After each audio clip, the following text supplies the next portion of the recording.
نحمده ونصلي على رسوله الكريم اما بعد فاعوذ بالله من الشیطان الرجیم بسم اللہ الرحمن الرحیم وقضى ربك الا تعبدوا الا اياه وبالوالدين احسانا اما يبلغن عندك الكبر احدهما او كلاهما فلا تقل لهما اف ولا تنهرهما وقل لهما قولا كريما واخفض لهما جناح الذل من الرحمة وقل رب ارحمهما كما ربياني صغيرا ربكم أعلم بما في نفوسكم إن تكونوا صالحين فإنه كان للأوابين غفورا صدق الله العظيم رب اشرح لي صدري ويسر لي أمري واحلل عقدة من لساني يفقهوا قولي اللهم ربنا الہمنا رشدنا واعذنا من شرور انفسنا اللهم ارنا الحق حقا وارزقنا اتباعه وارنا الباطل باطلا وارزقنا اجتنابه اللهم وفقنا لما تحب وترضى آمین یا رب العالمین۔ سورہ بنی اسرائیل کے تیسری رکوع کی ابتدائی آیات پر کچھ گفتگو پہلے ہو چکی ہے، اور میں عرض کر چکا ہوں کہ قرآن مجید میں 4 مقامات پر اللہ تعالیٰ نے اپنے حق کے ساتھ بالکل متصلاً نتھی کر کے والدین کا حق بیان کیا۔ اس پہ مستزاد ہے وہ مقامات کہ جن میں ترتیب وہ نہیں ہے کہ پہلے اللہ کا حق کہ اس کے ساتھ شرک نہ کیا جائے، اس کے فوراً بعد والدین پریشان کا حکم آیا ہو، لیکن ویسے اپنی جگہ پر مستقل مضمون کے طور پر والدین کے ساتھ حسن سلوک، ان کی خدمت، ان کی دیکھ بھال، ان کی خبر گیری، ان کی دل جوئی، ان کے ساتھ ملائمت، اور ان سب کا حکم آیا۔ اور اس میں جو بات میں نے عرض کی تھی کہ اس میں والدین میں سے والدہ کا حق 3 درجے فائق ہے۔ اس کو ایک تو قرآن مجید کے 2 مقامات سے سمجھ لینا چاہیے۔ ایک مقام ہم پڑھ چکے ہیں، سورہ لقمان کا دوسرا رکوع، وَوَصَّيْنَا الْإِنسَانَ بِوَالِدَيْهِ حملته امه وهنا على وهن وفصاله في عامين ان اشكر لي ولوالديك الي المصير۔ اور ہم نے انسان کو وصیت کی ہے، تاکید کی ہے، حکم دیا ہے والدین کے ساتھ حسن سلوک کا، اور اس میں خاص طور پر ماں کا معاملہ۔ اٹھائے رکھا اسے ماں نے اپنے پیٹ میں، کمزوری پر کمزوری جھیلتے ہوئے، تکلیف پر تکلیف برداشت کرتے ہوئے۔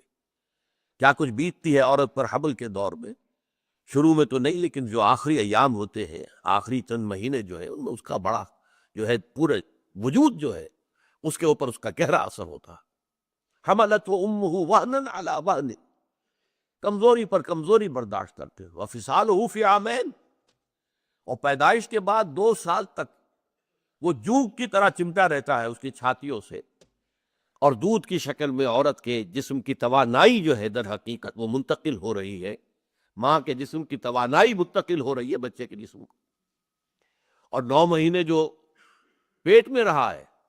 تو براہ راست ماں کا خون ہے کہ جو اس کو پرورش دے رہا ہے، اور اسی کے ذریعے سے اس کی تمام جو ارتقاء ہو رہا ہے اس کا، اور اس کا یہ جنین کا درجہ بدرجہ بڑھنا، یہ در حقیقت ساری اس کے لیے توانائی اور اس کے لیے غذا وہ ماں کے خون کے ذریعے سے پہنچ رہی ہے۔ اب یہاں ظاہر بات ہے والدہ کا تو ذکر کر دیا، والد کا نہیں کیا، اس لیے کہ واقع بات یہ ہے کہ ہمارے وجود میں آنے میں جو ذریعہ ہے، اگرچہ اس میں والد کا حصہ ہے، نطفہ تو باپ کا ہے، لیکن یہ کہ اس میں جو مشقت جھیلتی ہے وہ ماں جھیلتی ہے۔ 9 مہینے کا حمل، اور پھر اس کے بعد دودھ پلانا۔ آج کل تو خیر دودھ پلانا کم ہو گیا، اگرچہ کتنی ریسرچز سامنے آ رہی ہیں کہ ماں کے دودھ سے بہتر کوئی دودھ نہیں۔ جو بچے ماں کے دودھ پر پلتے ہیں وہ صحت مند ہوتے ہیں، بیماریوں سے بچے رہتے ہیں۔ عورتیں بھی جو نہیں بریسٹ فیڈنگ کرتی، اپنے بچوں کو دودھ نہیں پلاتی ہیں اپنی چھاتیوں سے، انہیں بیماری ہوتی، کینسر زیادہ انہیں ہوتا۔ بریسٹ کینسر جو ہے، چھاتیوں کا کینسر، وہ ان عورتوں کو زیادہ ہوتا ہے کہ جو اپنے بچوں کو دودھ نہیں پلاتے۔ اس کے باوجود ظاہر بات ہے آج کل جو تصور ہو گیا ہے عورتوں کے اندر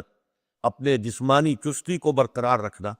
وہ در حقیقت اس کے لیے یہ سارے کے سارے کام کرتے ہیں۔ لیکن یہاں پر میں آپ سے عرض کر رہا تھا کہ والدہ کا حق جو ہے زیادہ فائق بیان کیا گیا۔ میں نے کہا تھا 3 درجے، وہ 3 درجے کا معاملہ وہ بعد میں آپ کو بتاؤں گا، وہ ایک حدیث نبوی کی روح سے، لیکن یہاں یہ آ گیا کہ والدین کے حق میں، خاص طور پر ماں کے حق کے لیے، حملتہ امہ وہنا علی وہن وفصالہ فی عامین ان اشکر لی ولوالدیک۔ اللہ نے وصیت کیا کی کہ شکر کرو میرا اور اپنے والدین کا۔ اب یہاں دیکھیے پھر اللہ نے اپنے ساتھ بالکل متصل کر دیا ہے، شکر کرو میرا اور اپنے والدین کا۔ میں تمہارا خالق ہوں، حقیقی رازق میں ہوں، حقیقی رب میں ہوں، تمہیں پالنے پوسنے والا میں ہوں، پالنہار میں ہوں، سب کچھ میں ہوں، لہذا پہلے شکر تو میرا کرنا ہوگا، انشکر لی۔ لیکن یہ کہ عالم واقعہ میں میرے اس ربوبیت کا جو اظہار ہوا ہے، میری اس تخلیقی عمل کا جو اظہار ہوا ہے، وہ تمہارے والدین کے ذریعے ہوا ہے، تو انشکر لی ولوالدیک، اور اپنے والدین کا شکر ادا کرو۔ یہ بات میں نے بہت مرتبہ آپ کو بتائی ہے کہ قرآن مجید میں جو اہم مضامین ہیں وہ کم سے کم 2 مرتبہ ضرور آتے ہیں۔ چنانچہ دیکھیے سورہ احقاف کے اندر یہ مضمون دوبارہ آیا ہے، وَوَصَّيْنَا الْإِنسَانَ بِوَالِدَيْهِ وَوَصَّيْنَا الْإِنسَانَ بِوَالِدَيْهِ إِحْسَانًا، اور ہم نے انسان کو وصیت کی ہے، حکم دیا ہے، تاکید کی ہے اپنے والدین کے بارے میں کہ حسن سلوک اختیار کرو، ان کی خدمت کرو، ان سے محبت کرو، ان کی دلجوئی کرو، ان کے احساسات کو جو ہے ٹھیس نہ پہنچاؤ، ان کی امیدیں اور توقعات جو ہیں ان کو ٹھیس نہ پہنچاؤ۔ اب وہاں فرمایا حملتہ امہ کرہا ووضعتہ کرہا وحملہ وفصالہ 30 شہرا، اس کی ماں نے اسے اٹھایا رکھا تکلیف جھیلتے ہوئے، کرہن ووضعتہ، اور پھر اسے جو ہے جنا ہے۔ اب یہ جو عمل ہے پیدائش کا کس قدر تکلیف دہ ہوتا ہے عورت کے لیے۔ پچھلے زمانے میں تو آپ کو معلوم ہے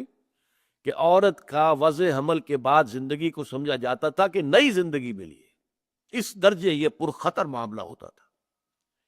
کتنی ہی ولادتوں کے معاملے میں پھر جو بخار ہو جاتا تھا، کیونکہ ہائیجین تو تھی نہیں، دائیاں آتی تھی، گندے کپڑے گندے چیتھڑوں سے کام کر رہی ہیں، اس سے یہ کہ انفیکشن ہوتی تھی، اور پھر جو یہ بخار ہو جاتا تھا اس میں وہ تو انتہائی ڈیڈلی، اور پھر ظاہر بات ہے کہ وہ اینٹی بائیوٹکس بھی نہیں تھے کہ اس انفیکشن کا کوئی علاج کیا جا سکے۔ آج کل تو معاملہ بہت بہتر ہو چکا ہے، لیکن یہ کہ واقعتاً پچھلے زمانے میں چائلڈ برتھ کے بعد عورت کی زندگی ایک نئی زندگی ہوتی تھی، لیکن یہ کہ آج بھی تکلیف جو جھیلتی ہے، ویسے اب یہ اس میں بھی ایک معاملہ غلط ہو گیا ہے، اور وہ یہ ہے کہ تکلیف سے بچنے کے لیے آپریشن کا راستہ اختیار کیا جا رہا ہے۔ امریکہ وغیرہ میں، یورپ میں تو اس کا بہت رواج ہو گیا ہے، نہ عورت تکلیف جھیلنے کو تیار، اور ڈاکٹروں کے لیے آمدنی بہت ہے، آپریشن کرے گا یا کرے گی کوئی لیڈی ڈاکٹر تو اس کو آمدنی کتنی ملے گی؟ نارمل اگر ڈیلیوری ہے تو اسے کیا ملے گا؟ کچھ بھی نہیں، لیکن اگر آپریشن ہو گیا ہے تو اسپتال میں بھی 2-3 دن رہے گی، 4 دن رہے گی، اور اس سے آمدنی ہوگی، اور اس سے پھر یہ ہے اور طرح طرح کی جو ہے وہ خرابیاں پیدا ہو رہی ہیں۔ آج کل اس کے خلاف بڑا پروپیگنڈا ہو رہا ہے امریکہ کے اندر کہ مت کرو یہ کام، نیچرل جو برتھ ہے جس کے لیے پروسیس اللہ نے مقرر کر دیا اسی کو اختیار کرو۔ تو فرمایا وَوَصَّيْنَا الْإِنسَانَ بِوَالِدَيْهِ إِحْسَانًا حَمَلَتْهُ أُمُّهُ كُرْهًا وَوَضَعَتْهُ كُرْهًا وَحَمْلُهُ وَفِصَالُهُ 30 شهرًا، اور اس کو حمل اور پھر اس کو دودھ پلانا اور دودھ چھڑانا 30 مہینے، 2.5 سال، بلکہ اس سے بھی زیادہ کا وقت لگتا ہے۔ اب یہاں حدیث سن لیجئے کہ ایک صحابی نے حضور سے پوچھا کہ حضور میرے حسن سلوک کا اولین مستحق کون ہے؟ آپ نے فرمایا تیری والدہ۔ میں نے پھر سوال کیا ان کے بعد کون؟ پھر فرمایا تیری والدہ۔ پھر سوال کیا ان کے بعد کون؟ پھر جواب یہی تھا تیری والدہ۔ چوتھی مرتبہ پوچھا ہے کہ پھر کون؟ تو فرمایا تیرے والد۔ یہاں سے در حقیقت وہ 3 اور 1 کی نسبت قائم ہوتی ہے اس حدیث کے روح سے۔ خدمت کا جہاں تک تعلق ہے، والدہ کی خدمت باپ کی خدمت سے 3 درجے فائق ہے فرمان نبوی کے مطابق، اور اس کی دلیل بالکل واضح ہے، انسان کے پیدائش میں اور انسان کے پھر ابتدائی زندگی کے اندر جو سختیاں ماں جھیلتی ہے باپ نہیں جھیلتا،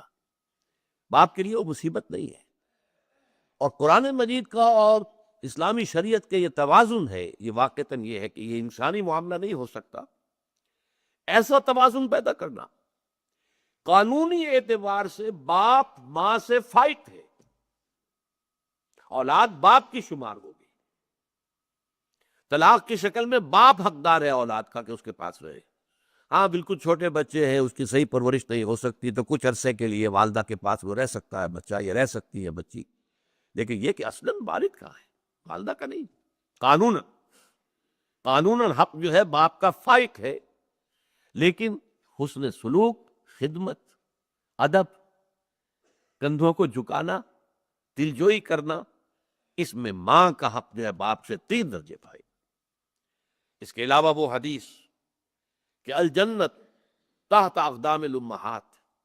جنت جو ہے وہ ماؤں کے قدموں کے نیچے ہے۔ ماؤں کی اگر خدمت کرو گے، ان کی دلجوئی کرو گے، ان کی بات مانو گے، ان کی خواہشات پوری کرو گے، تو تمہارے لیے گویا کہ اللہ تعالیٰ کی طرف سے جنت ہے۔ ایک حدیث میں حضور نے فرمایا بڑا ہی بدبخت ہے وہ شخص جس کے پاس اس کے والدین بڑھاپے کو پہنچ جائیں پھر بھی وہ جنت میں داخل نہ ہو۔ یعنی والدین کا بڑھاپے کی عمر کو پہنچ جانا ایک شارٹ ذریعہ ہے جنت میں داخلے کا۔ اس وقت بڑھاپے کے عالم میں ان کی اگر خدمت کرو گے، دلجوئی کرو گے اور ان کے ساتھ حسن سلوک کرو گے تو گویا کہ جنت میں داخلہ تمہارا جو ہے وہ انشورڈ ہے،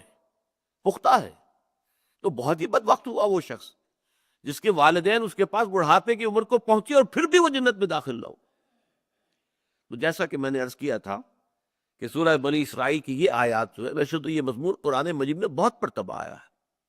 لیکن یہ ہے کہ یہ اس کا کلائمیکس ہے، ذروہ سلام ہے، یہ چوٹی ہے۔ لیکن اب دیکھیے یہ قرآن مجید کے توازن کی بات ہے، حقیقت، ریئلزم، ایک طرف آئیڈیلزم ہے، ایک طرف ریئلزم ہے۔ آئیڈیلزم تو میں نے بیان کر دیا، اب ریئلزم کیا ہے؟ ریئلزم میں یہ بھی ہے کہ والدین جب زیادہ بوڑھے ہو جاتے ہیں تو وہ گویا کہ بچے بن جاتے ہیں، ضدیں کرتے ہیں۔ فرض کیجئے کسی ایک بچے پر ان کی زیادہ شفقت ہے، چاہتے ساری جائیداد اسی کے نام کر دیں، حالانکہ یہ بہت بڑا گناہ کا کام ہے۔ اختیار تو ہے لیکن یہ کہ دوسرے وارثوں کو محروم کر دینا بہت گناہ کا کام ہے، اللہ تعالیٰ کے یہاں اس پر بڑی سخت پکڑ ہو جائے۔ پھر یہ کہ بچوں پر دباؤ ڈالنا کہ یہ کام ضرور کرو، اب آپ کو معلوم ہے کہ یہ کام درست نہیں ہے، صحیح نہیں ہے، لیکن جیسے کہ میں نے ایک مفصل تقریر کی تھی اور تازہ میثاق میں وہ شائع ہو گئی ہے، وَمَن نُعَمِّرْهُ نُنَكِّسُهُ فِي الْخَلْقِ، سورہ یاسین کی یہ بڑی اہم آیت ہے جس کو ہم زیادہ عمر دے دیتے ہیں، معمر کر دیتے ہیں، جو ضعیفی کی حد کو پہنچ جاتے ہیں تو ان کی خلقت میں کمی ہو جاتی ہے، یعنی ان کی جو خلقی طور پر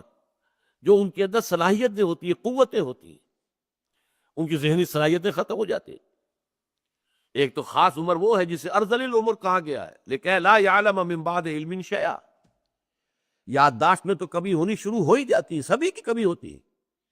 لیکن ایک مرض آج کل آپ کو معلوم ہے کہ الزائمرز ڈیزیز اور ڈیمنشیا، یہ 2 ایسی ڈیزیز ہیں کہ بالکل انسان کا حافظہ ختم۔ اب ریگن ابھی تک زندہ ہے لیکن پڑا ہوا ہے، جیسے کہ جس کو آج کل کہا جاتا ہے کہ وہ ہیومن ویجیٹیبل ہے، جیسے کہ اب ککڑی ہے، اگر آپ نے اس کو نہیں اتارا ہے اس کی بیل سے بڑھتی جائے گی، بڑھتی جائے گی، بڑھتی جائے گی، بڑھتی جائے گی، وہ ایک ویجیٹیبل کا پروسیس ہے۔ اسی طریقے سے انسان جو ہے اس کے وائٹل پروسیسز جو ہیں ان کو آپ سپورٹ کرتے رہیے، وہ جیتا رہے گا، جیتا رہے گا۔ ہوش و حواس ہے نہیں۔ بہت عرصے تک تو اس کا حال یہ ہو گیا تھا کہ صرف اپنی بیوی کو پہچانتا تھا، نینسی ریگن غالباً نام تھا اس کا۔ اب تو حال یہ کہ وہ بیوی کو بھی نہیں پہچانتا۔ یہاں بھی ہمارے دوستوں میں سے ایک صاحب ہوتے تھے، ریلوے کے اندر ملازم تھے، ان کے بارے میں مجھے حال بھی معلوم ہوا کہ ان کا حال یہی ہو چکا، کسی کو نہیں پہچانتے، کسی کو نہیں پہچانتے۔ تو بڑھاپا جب آتا ہے تو ایک تو یہ کہ بچوں کی سی عادتیں جو ہے ان میں پروان چڑھ جاتی ہیں۔ اب آپ کو معلوم ہے کہ ان کو ڈائبٹیز ہے، میٹھی چیز کھانا ان کے لیے زہر ہے، وہ ضد کر رہے ہیں، میں نے کھانی، کیا کریں گے آپ؟ کسی وقت ہوتا ہے کہ آپ سختی سے بھی روکتے ہیں، ان کی بھلائی کے لیے روک رہے ہیں، اب وہ کسی ایسی بات کی ضد کر کے بیٹھ گئے کہ جو آپ کے خیال میں درست نہیں ہے، مناسب نہیں ہے، تو آپ کو ان کی حکم عدولی کرنی پڑے گی، ہو سکتا ہے کسی وقت سختی بھی کرنی پڑے۔ یہ ہے آپ جو آئیڈیالزم کے مقابلے میں ریئلزم، اس پر دل کے اندر ایک بندہ مومن نے جب دیکھا یہ ہے کہ اصل تو اللہ نے حکم دیا ہے کہ اما یبلغن عندک الکبر احدہما او کلاہما فلا تقل لہما اف ولا تنہرہما وقل لہما قولا کریما واخفض لہما جناح الذل من الرحمہ وقل رب ارحمہما کما ربیانی صغیرا۔ اب میں کیا کروں؟ میرے والد نے یہ بات جو اس کی ضد کی ہوئی ہے، اور کس طریقے سے جو ہے وہ اپنی بات جو ہے بنوانا چاہ رہے ہیں، حالانکہ وہ بات صحیح نہیں ہے، مناسب نہیں ہے، تو اس صورت میں اگر آپ کو کسی وقت کوئی سختی بھی کرنی پڑے تو اول تو یہ نوٹ کیجئے کہ اس سختی کے انداز میں بھی نرمی ہونی چاہیے۔ ابا جان یہ کام نہیں میں کر سکتا، یہ نہیں کہ آپ جھڑکے، بس یہ امی جی یہ کام میرے لیے ممکن نہیں ہے، آپ مجھے شرمندہ نہ کریں، میں یہ کام نہیں کر سکتا، بڑے لجاجت کے انداز میں ان سے بات کی جائے۔ لیکن جیسا کہ میں نے عرض کیا، کسی وقت ضرورت پیش آتی ہے۔ میری زندگی کے ایسی واقعات میں سے ایک واقعہ ہے کہ جس پر میں پچھتاتا ہوں کہ وہ کاش کہ وہ بات نہ ہوئی ہوتی۔ میرے والد مرحوم بھی دماغی مرض کے مریض رہے، اور اس زمانے میں پھر چونکہ معالج میں ہی تھا، جب میں نے MBBS کیا تھا اس سے پہلے ہی، جبکہ میں ابھی 3rd ایئر میں پڑھ رہا تھا، تو ان پر پہلا حملہ ہوا تھا، اور اس کے بعد وہ یوں سمجھئے کہ پھر تقریباً 15 سال اور میں ہی ان کا دیکھ بھال کرنے والا، اور اسی لیے میں پھر چلا گیا تھا ساہیوال، خاص طور پر کہ اب میں کہیں اور جاؤں، کسی اور جگہ پریکٹس کروں، اور میرے والد جو ہے وہ اس طریقے سے بیماری کے اندر مبتلا ہے، وہ کئی ڈاکٹروں کے جو کلینکس ہیں ان پر جا کر دھکے کھائیں، تو میں انہی کے پاس رہا، اور اس میں مجھے بعض اوقات سختی کرنی پڑی۔ ایک دفعہ سختی جو ہے جسمانی سختی کرنی پڑی مجھے، اس کے بعد میں روتا رہا، لیکن یہ کہ وہ چونکہ انہیں اس وقت ہوش ہی نہیں تھا وہ کیا کہہ رہے ہیں، انہوں نے جو بات کہی تھی وہ ایسی تھی کہ اس پر میں ضبط نہیں کر سکا۔ بہرحال یہاں جو ہے در حقیقت اب ایسے شخص کو جب دل میں ایک کڑن ہوگی، افسوس ہوگا، صدمہ ہوگا کہ یہ میں نے کیا کیا، میں نے والد کے ساتھ یا والدہ کے ساتھ یہ گستاخی کر دی، میں نے والد یا والدہ کی اس بات کو رد کر دیا، میں نے ان کی اس خواہش کو جو ہے پورا نہیں کیا، تو جو طبیعت کے اندر ایک سلیم الفطرت انسان کے دل میں، اس کی طبیعت میں جو رد عمل پیدا ہونا چاہیے، اللہ تعالیٰ اس کا ازالہ فرما رہا ہے۔ ربکم اعلم بما فی نفوسکم، دیکھو اگر ایسی کوئی صورتحال پیش آ جائے تو تمہارا رب خوب جانتا ہے جو کچھ کہ تمہارے دلوں میں ہے۔ تمہیں اگر روکنا پڑ رہا ہے والد کو یا والدہ کو، اگر اس کی کسی خواہش کو رد کرنا پڑ رہا ہے والد کی یا والدہ کی، اگر کسی وقت سختی کے ساتھ بھی انہیں روکنا پڑا ہے کسی چیز سے، تو یہ کہ دل میں کوئی ملال اس لیے نہ لاؤ کہ تمہارے دل کی کیفیت کو اللہ جانتا ہے، تمہارے دل میں ان کے لیے جو محبت ہے اللہ جانتا ہے، تمہارے دل میں ان کے لیے جو ادب ہے اللہ تعالیٰ اس سے ناواقف نہیں ہے۔ ربکم اعلم بما فی نفوسکم، جو کچھ تمہارے نفوس کے اندر ہے، تمہارے دلوں کے اندر ہے، جو احساسات تمہارے اپنے والدین کے بارے میں ہونے چاہیے اور ہیں، فی الواقع ہیں، اللہ کے علم میں۔ لہٰذا اگر تمہیں کسی وقت ان کے ساتھ کچھ سختی بھی کرنی پڑی ہے، ان کے اس بڑھاپے کی کم سمجھی کی وجہ سے، اس لیے کہ اس کے بعد کیا ہوتا ہے، لِكَيْ لَا يَعْلَمَ مِن بَعْدِ عِلْمٍ شَيْئًا وَمَن نُعَمِّرْهُ نُنَكِّسُهُ فِي الْخَلْقِ، ان کے فہم میں، سمجھ میں کبھی ہو جاتی ہے، جو سینس آف پروپورشن ہوتا ہے وہ ختم ہو جاتا ہے، نسبت و تناسب کا احساس اور ادراک ختم ہو جاتا ہے۔ تو اس صورتحال میں جو ہے اگر ان کی کسی بات کی مخالفت کرنی پڑے، نفی کرنی پڑے، ان کی کسی خواہش کو رد کرنا پڑے، تو پریشان نہ ہو، اس لیے کہ تمہارا رب جو کچھ تمہارے اندر ہے، دل کے اندر، اس سے واقف ہے۔ اگر تمہارے دل میں ان کے لیے محبت ہے، ان کے لیے شفقت ہے، ان کے لیے خیر خواہی ہے، تم ان کے لیے ان کی خدمت کرنا چاہتے ہو، دلجوئی کرنا چاہتے ہو، لیکن حالات کے جبر نے کہیں کسی معاملے کے اندر تمہیں ایک مختلف طرز عمل اختیار کرنے پر مجبور کر دیا ہے، تو اس کے اوپر پریشان ہونے کی ضرورت نہیں ہے۔ انما الاعمال بالنیات، اس لیے کہ حدیث جو ہے جس حدیث سے کہ اکثر محدثین نے جو بھی مجموعے مرتب کیے تو پہلی حدیث یہ لائے حضرت عمر رضی اللہ تعالی عنہ سے جو مروی ہے، انما الاعمال بالنیات وانما لکل امرئ ما نوی، تمام اعمال کا دار و مدار نیتوں پر ہے، اور ہر شخص کو وہی کچھ ملے گا جس کی اس نے نیت کی ہو۔ تو اللہ تعالیٰ جو ہے ان اللہ لا ينظر الى اموالکم ولا الى صورکم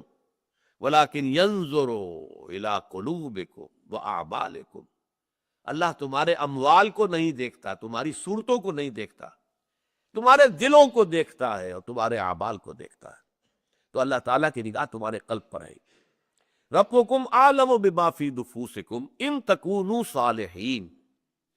اگر اپنی قلبی کیفیت، اپنی روحانی کیفیت کے اعتبار سے تم صالح ہو، نیک ہو، بھلے ہو،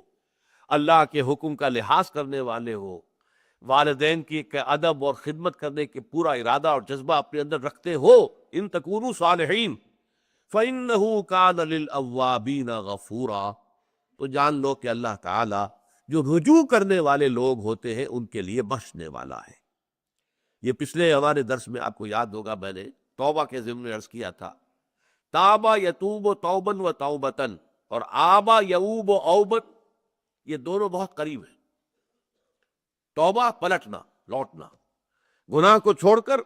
اللہ کی طرف رجوع کرنا، اس سے مغفرت چاہنا، عزم کر لینا پکا کہ اب یہ کام دوبارہ نہیں کروں گا، اللہ بخش دے۔ اور آبا یعوب و اوبن بھی ہے پلٹنا، رجوع کرنا، جس کے لیے بہترین یاد رکھنے کے لیے آپ کو میں نے دعا بتائی تھی کہ اگر آپ کہیں سفر سے واپس آ رہے ہیں یا آپ بازار میں بھی گئے تھے تو اس سے واپس گھر میں داخل ہو رہے ہیں، تو آئبونا تائبونا لربنا حامدون، ہم واپس آ رہے ہیں، لوٹ رہے ہیں، آ رہے ہیں، اپنے گھر میں داخل ہو رہے ہیں اور توبہ کرتے ہوئے، پروردگار کی طرف رجوع کرتے ہوئے آ رہے ہیں۔ یہاں دونوں جمع ہو گئے، آئبونا تائبونا لربنا حامدون، اور اپنے رب کے لیے حمد اور ثنا کرتے ہوئے ہم لوٹ آئے۔ اسی سے یہ بنا ہے اواب، یہ فعال کے وزن پر، یہ گویا کہ مبالغے کا صیغہ، بہت ہی زیادہ رجوع کرنے والے۔ ذرا سے کوئی خطا ہو جائے تو آدمی فوراً دل کے اوپر جو ہے ایسے ہو جائے جیسے کہ پہاڑ تلے آ گیا انسان، اور اللہ کی طرف رجوع کرے اور توبہ کرے۔ جیسے کہ حدیث میں آتا ہے کہ مومن اور منافق میں فرق کیا ہے۔ مومن سے اگر کوئی گناہ سرزد ہو جاتا ہے تو وہ ایسے محسوس کرتا ہے جیسے پہاڑ تلے آ گیا، اتنا بوجھ اس پر آ گیا ہے جیسے پہاڑ کے نیچے۔ اور منافق سے اگر گناہ سرزد ہو جاتا ہے تو تھوڑا سا احساس تو اسے بھی ہوتا ہے، پر اتنا ہی ہوتا ہے جیسے ناک پر مکھی بیٹھی تھی اور اس نے ذرا ہاتھ کے اشارے سے اسے اڑا دیا، بس۔ تو فطرت انسانی تو ہوتی ہے آخر موجود، برائی کو تو برائی سمجھتی ہے، لہذا منافق کو بھی غلط کام کر کے کوئی احساس تو ہوتا ہے، تھوڑا سا بڑا عارضی سا احساس۔ جبکہ کوئی گناہ اگر کسی مومن سے سرزد ہو جائے تو اس کے اوپر اتنا پچھتاوا، اتنی پشیمانی، اتنی پریشانی اس کو لاحق ہوتی ہے کہ جیسے وہ پہاڑ تلے آ گیا۔ ان تکونوا صالحین فإنہ کان للأوابین غفورا، تو وہ یقیناً اللہ تعالی جو رجوع کرنے والے ہیں، بہت پلٹنے والے ہیں، چھوٹی سے چھوٹی خطا کے اوپر بھی فوراً رجوع کرتے ہیں، بڑا معاملہ ہو تو توبہ کرتے ہیں اللہ کے جناب میں، اس توبہ کے تمام شرائط کو پورا کرتے ہوئے، تو اللہ تعالیٰ ان کے حق میں غفور ہے، بخشنے والا ہے۔ ان رکوعوں کا ایک مضمون اس آیت پر ختم ہو گیا۔ استحکام معاشرہ کے لیے پہلا کام کیا ہے؟ خاندان کے استحکام کے لیے والدین اور اولاد کے درمیان ایک بہت مضبوط رشتہ، محبت کا۔ ایک تو محبت وہ ہے کہ جو فطری ہے، والدین کے دل میں اولاد کی محبت فطری ہے۔ قرآن میں کہیں نہیں کہا گیا والدین سے کہ اولاد سے محبت کرو، بلکہ الٹی بات کہی گئی ہے کہ زیادہ محبت نہ کرو، کہیں ایسا نہ ہو کہ تمہاری محبت اتنی بڑھ جائے کہ اس کی وجہ سے تم شریعت کے اندر رد و بدل کرنے پر آ جاؤ، حرام خوری پر آ جاؤ، انہیں اچھے سے اچھا کھلانے کے لیے، اچھا سے اچھا پہنانے کے لیے، اعلیٰ سے اعلیٰ اسکول میں داخل کرنے کے لیے، اب جائز ذرائع آمدنی کے ہیں وہ اگر اس کے متحمل نہیں ہے تو حرام میں منہ۔ ان من ازواجکم واولادکم عدوا لکم فاحذروہ، تمہاری بیویوں اور اولاد میں سے تمہارے دشمن ہیں، ان سے بچ کر رہو۔ لیکن یہ کہ چونکہ یہ فطری جذبہ اولاد میں نہیں ہوتا، چھوٹے بچے ہوتے ہیں تو انہیں بھی محبت ہوتی ہے والدین سے، اس وقت ان کی محبت احتیاج کی بنیاد پر بھی ہوتی ہے، محتاج ہے والدین کے۔ جب بڑے ہو گئے تو جو ایک معاشرتی المیہ جس کو میں کہوں گا، لیکن یہ کہ اس کا اب کوئی علاج نہیں ہے، اس سے بچنے کی کوئی شکل نہیں ہے، انیویٹیبل ہے۔ بچہ جوان ہو گیا، اب اس کی شادی ہو گئی، اب اس کی محبت کا ایک نیا کھاتہ کھل گیا، اس کی محبت کا مرکز اب اس کی بیوی ہے۔ اب فرض کیجئے کہ والدین سے بھی محبت کرتا ہے، لیکن پہلے وہ محبت ایکسکلوسیو والدین کے لیے تھی، اب شیئر تو ہو گیا، اس میں کوئی نہ کوئی کمی تو ہوئی، اب بچے ہو گئے، وہ محبت کا، نئی محبت کا دائرہ پھیلتا جا رہا ہے۔ لہذا والدین کے لیے پھر محبت کا حصہ طبعاً وہی باقی نہیں رہتا۔ صحیح بات ہے، یہ اصل محبت کا دائرہ اپنے بال بچے، اس لیے کہا گیا ہے والدین سے محبت کرنا، والدین کے ساتھ حسن سلوک کرنا، کیونکہ یہ اب طبعی عمل نہیں ہے، اس کے لیے آپ کو اللہ تعالیٰ کا حکم سمجھتے ہو، وَوَصَّيْنَا الْإِنسَانَ بِوَالِدَيْهِ وَوَصَّيْنَا الْإِنسَانَ بِوَالِدَيْهِ إِحْسَانًا، ابھی میں آپ کو سورہ احقاف کی آیات سنا چکا ہوں۔ وَوَصَّيْنَا الْإِنسَانَ بِوَالِدَيْهِ سورہ لقمان میں بھی آیا ہے،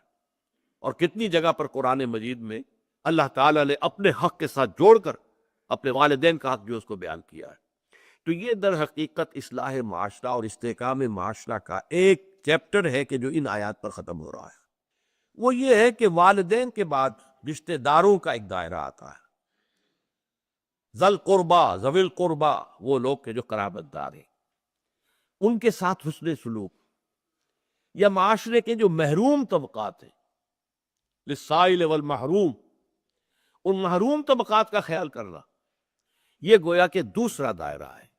خیر میں، بھلائی میں، نیکی میں ان کی مدد کرنا، ان کی ضرورتیں پوری کرنا، ان کے ساتھ اپنے مال میں ان کا حق سمجھنا، فی اموالہم حق للسائل والمحروم، ان کے مال میں حق ہے۔